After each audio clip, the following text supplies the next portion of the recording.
વાર્તાઓ જે નિર્દોષ મનોરંજનનું કામ કરતી, પણ અફસોસ અત્યારે આવી વાર્તાઓ આપણે ભૂલતા જઈએ છીએ. એમ છતાં પણ એક વર્ગ એવો છે કે જેને આવી જૂની વાર્તાઓ સાંભળવી ગમે છે. હેલો દોસ્તો, હું છું વૈશાલી અને આજે આપણે આવી જ એક સરસ મજાની વાર્તા સાંભળવાના છીએ. તો વાર્તા સાંભળી અને તમારા બાળપણમાં ખોવાવા માટે મારી સાથે તૈયાર થઈ જાઓ. એક રાજા હતો, એને 12 છોકરીઓ.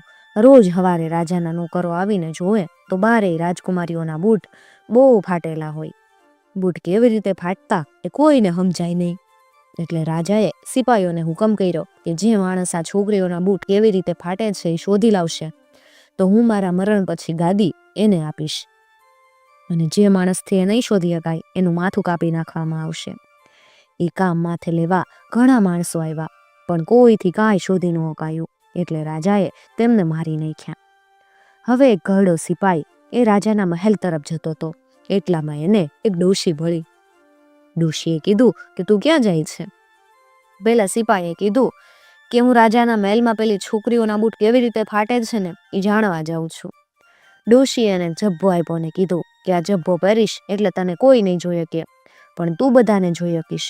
મહેલમાં તને કાંઈ પણ પીવાનું આપે તો લેતો નહીં. સિપાહી તો સારું એમ કહી અને હાલી નીકળ્યો. પછી એ મહેલમાં ગયો. રાજાએ તેને કીધું તને 3 રાત શોધવાની મળશે. રાજાએ તે સિપાહીને પેલી છોકરીઓ હુતી હતી એની પાસેનો ઓરડો આપ્યો. પછી સૌથી મોટી છોકરીએ આવી અને સિપાહીને દારૂ આપ્યો અને પછી જતી રહી. એટલે સિપાહીએ દારૂ નાખી દીધો. પહેલે દિવસે રાતે સિપાહીને બહુ ઊંઘ આવી. બીજે દાડે પણ એ જ પ્રમાણે થયું. ત્રીજી રાતે એણે પોતાની આંગળી કાપીને મરચું ભર્યું, એટલે એની વેદનાથી એને ઊંઘ ન આવી. નહીં જાગતો જ રહ્યો. રાત્રે બધી છોકરીઓ ઉઠી એટલે સિપાઈ પેલો જબ્બો પહેરી લીધો.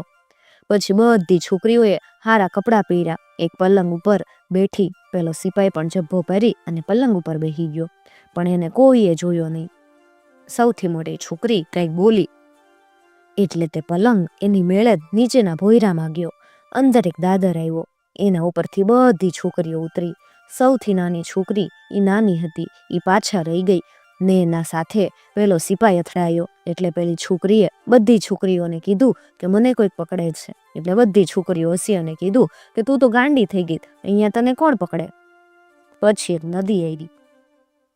આ નદીમાં 12 હોડીઓ હતી. એ દરેકમાં એક એક રાજકુમાર હતો. પછી દરેક હોડીમાં એક એક રાજકુમારી બેઠી. નાની છોકરીની સાથે પેલો સિપાઈ બેઠો. હોડીઓ એક મહેલની પાસે આવી. એ બધા મહેલમાં ગયા. પેલો સિપાઈ પણ ગયો. મહેલના દરવાજા આગળ એક ઝાડ હતું.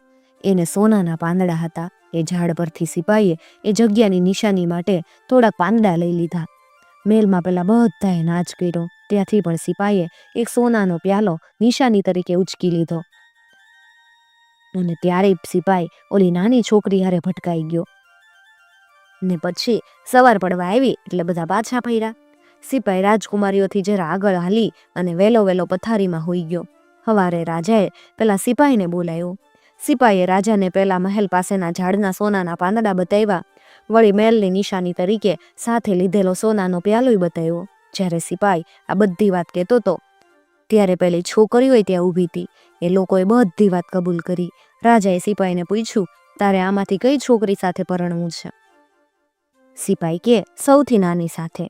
એ લોકોનું લગ્ન તે જ દિવસે થયું. સિપાઈ અને પેલી છોકરીએ ખાઈ પીને મજા કરી.